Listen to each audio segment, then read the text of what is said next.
Sup?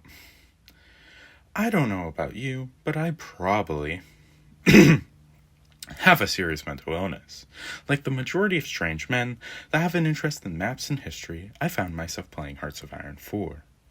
Oh, that pool of strange ideologies. A weird mixture of the strangest political ideologies, where they all go to hide, die, and eventually become a meme. Well, anyways, if you have ever dipped your toe into the game, you have learned about the large mod community in which it has. Most likely the largest, Kaiser Reich. Oh, and more importantly, its schizophrenic little brother, Kaiser Redux. And if you're confused, congratulations! You're probably mentally sane. However, if you have ever played the first mod and then Redux, you probably noticed the fact that America is completely a mess. One of these new factions which is added is the Constitutional American Republic, or the Racist for short, led by a funny man smoking a cigar. But, like a lot of people who have donated their likeness to niche circles of the internet, he was a real person, and well, he was, in fact, a person in history. But even though the mods let him lead a rebellion, he was even in real life quite a weird little fella. Just a weird little guy. More so, I always hear about Huey Long and Bill Haywood. But what is Murray really doing? Born William Henry Davis Murray, quite a long name, but more commonly known as Bill Murray. No, not that one. He was born on November 21st of 1869 in Cowansville, Texas. But this is already when things get a little weird. As apparently, during his 1932 bid for U.S. president, we'll get to that, don't worry, it's a whole nother mix, he was supposed to announce his campaign in his hometown. And I don't know about you, but if you're from a small American town, you know that if somebody does anything important, well, then they're suddenly everywhere. But as the story goes, the town was really proud of a presidential candidate being born there. But Murray chose to show up to his own campaign rally completely drunk, as you do, and quickly announced he was actually from the nearby town of Toadstuck. However, problem quickly appeared here. Not only does the name sound totally stupid, but there was no Toadstuck, Texas. What appears to have actually happened was he was born near a saloon near Cowansville that was named Toadstuck. Funnily enough, apparently this is a big problem today. People assume Toadstuck is a real place, even though it was never a real town, all because a drunk man thought he was born in a saloon.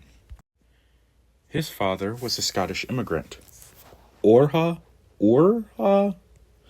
I hope I pronounced that right. Who worked in a grist mill. His mother was named Elizabeth. He was the fourth of 5 children. However, his only sister died in infancy. And shortly after the birth of his younger brother Robert, both Robert and his mother would pass away, leading to his father to remarry to one Molly Green.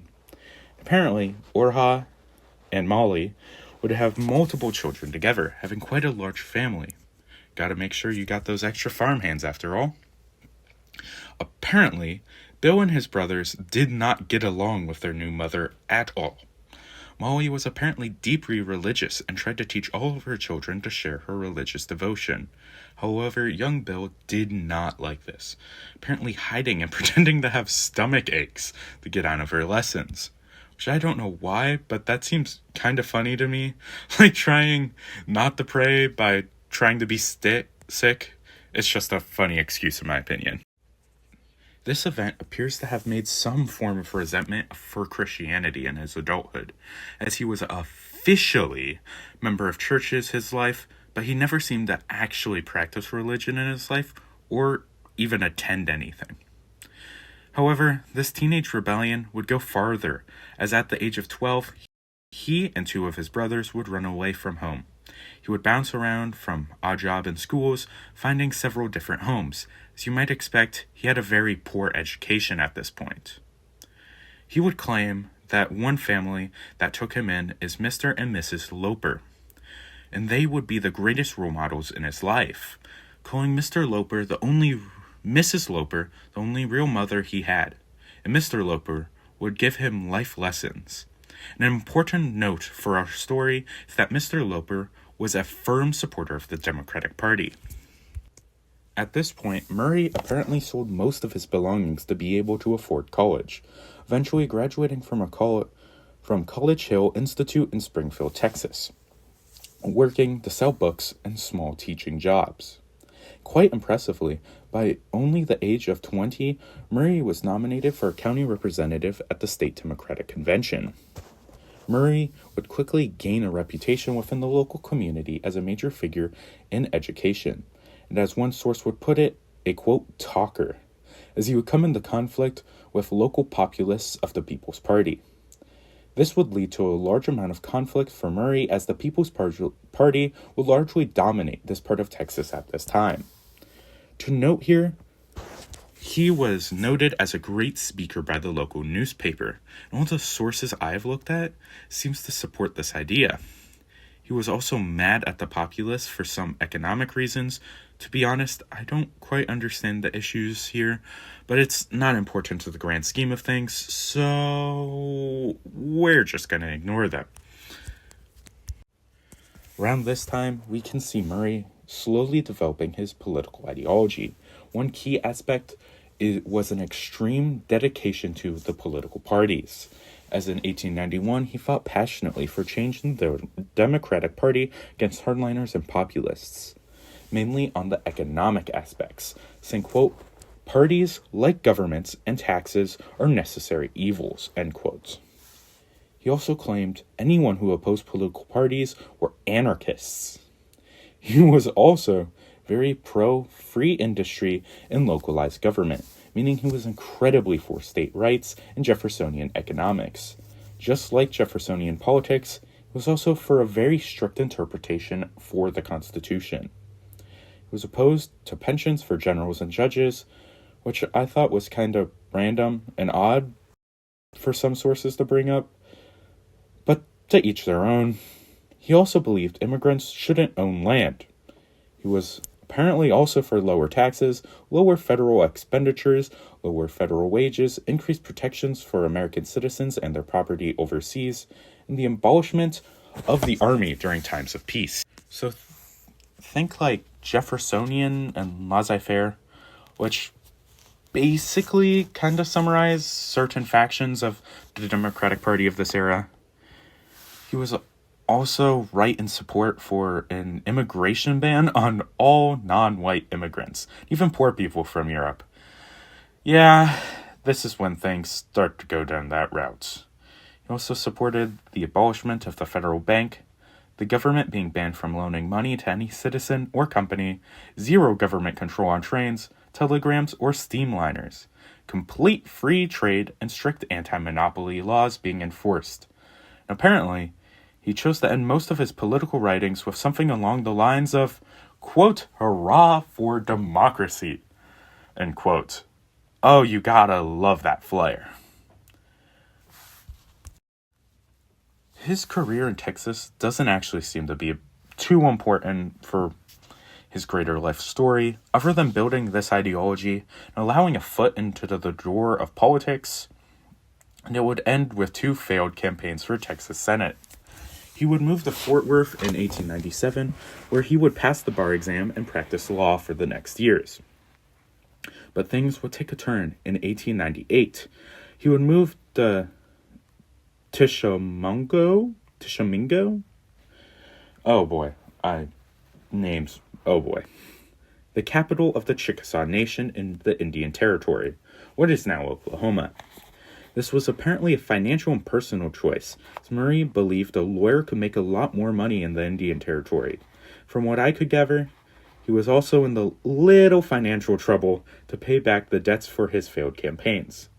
And he decided while visiting his father, who became sick and moved to the Indian Territory. He would find himself working as a legal advisor for Douglas H. Johnston, the governor of the Chickasaw Nation.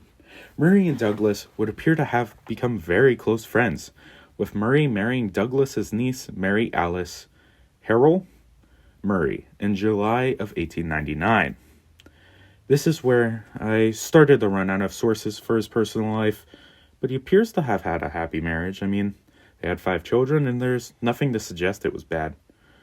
It appears that due to this marriage to a native woman, close friendship to the governor, Mary was also able to quickly integrate into the Chickasaw quite well, becoming a prominent local figure as he opened a law office in the territory. This is when he would get his nickname, quote, Alfalfa Bill. As while working for Palmer S. Mosley, he, on his campaign for governor of the Oklahoma Territory, Murray would go out and talk to numerous farmers across the area, specifically talking about a tract of alfalfa this one particular farmer was growing. On one such occasion, after hearing him speak, a reporter would refer to him as Alfalfa Bill. The name would just stick. Something major would finally start to happen due to all this local popularity, as in 1905, he would be chosen as a member of the delegation for the Chickasaw Nation to the Sequoia State Constitutional Convention. Now, if you don't know what the state of Sequoia is, me too. And for that, we need to explain a little bit about how Oklahoma came to be. The territory that would become Oklahoma would originally be marked out separately as the Indian Territory, land where the natives would be transplanted to. The territory would over time be more and more reduced, and with more and more tribes being placed there. To keep things brief, the territory would be dominated by the, quote, civilized tribes, a name given to refer to the tribes which had almost completely been assimilated into white European American culture. These tribes would be mostly focused in the southern and eastern of what we would now call Oklahoma. This would actually cause a lot of problems during the Civil War, however, as the 5 civilized tribes, the Cherokee, Chickasaw, Choctaw, Muskogee, or Creek, and the Seminoles, had come from the southern U.S., and as such they had adopted a lot of aspects of southern culture, including the institution of slavery. This would lead to the tribes siding with the Confederacy during the Civil War. Actually, fun fact here, the last Confederate general to surrender would be a native from the Indian Territory, but he deserves his own video.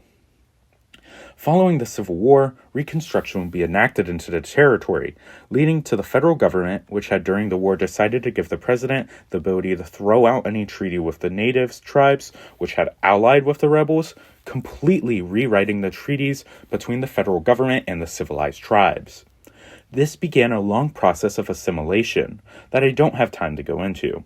However, what is important is that more and more whites moved into the territory and its newly established neighbor, the Oklahoma Territory. As this process reached its peak, the push for both territories to become states began, with the Indian Territory being planned to become a new state known as Sequoia. Are we all caught up? Good. Now back to the convention. Murray would become a major part of drafting this new constitution. Interestingly enough, he was one of only 2 non-Native Americans at the convention, the other being Charles Nathaniel Haskell. The Constitution that they drafted would be massively popular and unanimously approved by the 5 tribes. However, the state of Sequoia would never come to fruition, as Congress would not approve of its admittance into the Union. Was blocked by the Republican majority Congress, mainly on the grounds that they were afraid of a new Democrat-dominated state due to the fact that the natives had been loyally aligned with the Democratic Party and CSA during the war. President Theodore Roosevelt would bring a compromise in which the territory would be merged with the neighboring Oklahoma Territory and admitted as one state. This would eventually be agreed upon by both sides. Murray would then become a delegation at the new Oklahoma State Constitutional Convention. Now, this is when he would do something a little weird. He would apparently fire all of the white janitors and black clerks at the convention, rehiring the previously fired white janitors to replace the black clerks, and rehiring those same black clerks as the new janitors. Yeah, that seems like doing a lot for just to be a little racist, but Anyways, within the new convention, Murray would become very close friends with Haskin. Apparently, the two would be friends for the rest of their lives. Aw, isn't that cute? He found a friend. The two would set out working diligently to write a new constitution. They would secretly undermine the elected president of the convention and push to make the new constitution an almost identical copy of the old constitution of Sequoia. Murray would be a key component of pushing for provisions to push for white supremacy and segregation within the state. But Teddy Roosevelt would force the convention to remove these provisions before the end and before its approval. However, Haskell would succeed in getting prohibition included while blocking women's suffrage in the state constitution. Eventually, all this hard work would culminate in Oklahoma's admittance as the 46th state on November 16th, 1907. After the first state election, Murray would be voted into the position of Speaker of the House, the Oklahoma state legislature. Haskell would become the first governor of Oklahoma. In these positions, the two would help to implement Jim Crow laws into the state and anti-corporate legislation. But it wasn't all bad. Murray would personally help to lead the foundation of the first 5 agricultural high schools in the state, helping the State Department of Education greatly in its infancy. After the end of his term in 1908, Murray would not run for re-election, instead running for governor, but losing it in the primaries. In 1912, though, he would be elected to the U.S. House of Representatives, being a incredibly big supporter of Woodrow Wilson. Be re-elected in 1914, but lose in 1916, attempting to run for governor again, but losing again. This is when it kind of take a weird turn, as in 1919, Murray would go on a tour of South America, where he believed the U.S. needed a colony, purchasing 500,000 acres in the Gran Chaco region for about $50,000. Eventually, he got 271 families to agree to settle there. But this would quickly fall apart, as the Paraguayan government would build a fort in the area of the land. In the end, Murray would lose the land and the money. He would again in 1921 attempt to found a colony, meeting with the president of Peru and getting approval for a colony. However, the Peruvian government would not follow through with their side of the bargain, never building a road to the colony like they had promised, with this colony also being abandoned. Finally, he would meet with the Bolivian president, and after a little convincing, the Bolivian Congress would approve of the colony, being given 42,000 acres of land. Murray would make several agreements with the Bolivian government. Specifically on the legal section, it was agreed that the colony would have to follow the laws of Bolivia, plus a special set of laws designed by Murray. These being that all agricultural equipment and crops be owned personally by Murray, ban on all saloons and brothels, that any change would have to be approved by a vote and Murray's personal approval. Members of unions, the Socialist Party, or the Republican Party would not be allowed to settle, and all settlers would have to be born in the U.S. In the end, Murray and 80 people would arrive on June 18, 1924. Problems would appear almost immediately. Turns out, the Bolivian government forgot to mention that almost all of the land was already in the hands of the natives. I know, a shocker. As such, the colony basically lived in the nearby Catholic mission, leading to almost all of the settlers leaving.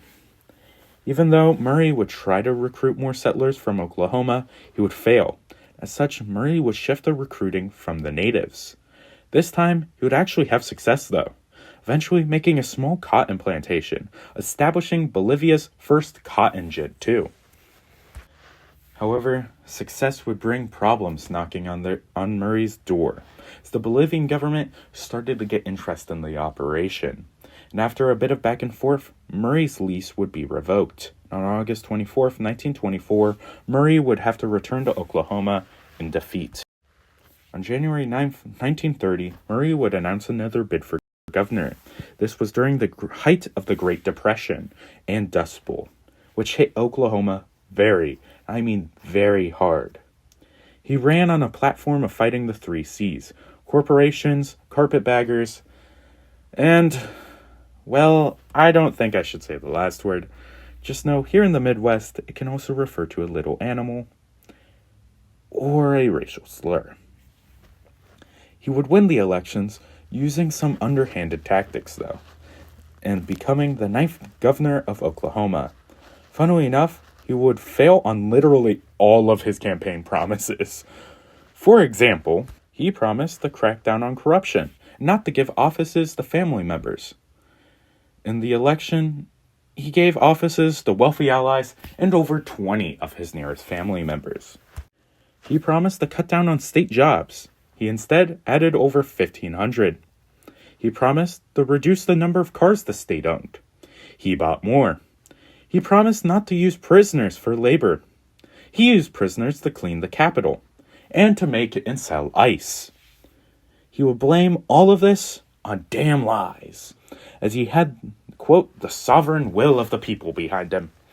But by far, his worst abuse of power will be his use of the state's National Guard. He would use the National Guard over 47 times and declare martial law 30 times in just his term alone. In one of the most famous occasions, he used the Guard to forcefully decrease the amount of oil being produced, an attempt to artificially increase the price of oil. But by far, the most famous action of his governorship would be the Red River Bridge War. At the time, the Red River Bridge Company operated the only bridge over the river splitting the state of Oklahoma from the state of Texas. Specifically, this bridge operated between Colbert, Oklahoma, and Denton, Texas. However, Texas and Oklahoma decided to build a new bridge, a free one, that would bypass the tolls of the company. The company, however, would sue the state of Texas, claiming the state said they would buy the bridge, and due to legal battles, the governor of Texas would order a barricade to be put up on the Texas side to block the bridge during the court proceedings. Murray, however, claimed that both sides were in the state of Oklahoma, and therefore he ordered the bridge to be opened by executive order, with the Oklahoma State street crews being deployed to deconstruct the barricade. In turn, the Texas governor sent 3 Texas Rangers to defend the Texas street crews as they reconstructed the barricade during the night. The next morning, though, Murray would order the Oklahoma crews to demolish the toll bridge, which they did. After this, Murray would personally appear, pistol in hand, with the National Guard to force the new bridge open, declaring martial law and stationing the Oklahoma National Guard to allow people to freely use the bridge. However, eventually, the state of Texas would agree and the free bridge would be open. There he is, in his little white suit. Isn't he just dapper? All of this would finally culminate in his campaign for president in 1932. He would go directly to the U.S. Congress, calling for federal help to the states affected by the Dust Bowl, attacking Wall Street, and calling for more compensation for World War I veterans. He ran on the slogan, bread, butter, bacons, and bean. However, at the National Democratic Convention, he barely won any support outside of Oklahoma. Around 1938, he would be widowed. While he would run a few more times for governor, 1938 and 38, the House of Representatives in 40, for the Senate in 1942, he would never win again. Into his retirement, he would become a great supporter for the Dixiecrats, such as in 1948, where he would try to drum up support for Thurman Marshall's bid for president. In 1951, his son Johnston would be elected as the 14th governor of Oklahoma, who personally administered the oath of office. He would die only 5 years later, of a stroke combined with pneumoma. Well, I guess I should give some summary or something. Well, honestly, I think he's kind of interesting. I did find it kind of funny in a way. Every time I thought I started to like him, he did something horrible. And I think this is Well, I think this happens with every historical figure. There's give and take. He did, in fact, help education in Texas a lot. He was essential in the formation of the state of Oklahoma. But he was also extraordinarily racist. He used quite horrific processes in his leadership. At the end of the day, I hope you can form your own opinion. Don't just trust somebody online. Well, I don't know what to do now. I guess I should do an outro or something, or I don't know. I might just cut in. Maybe we'll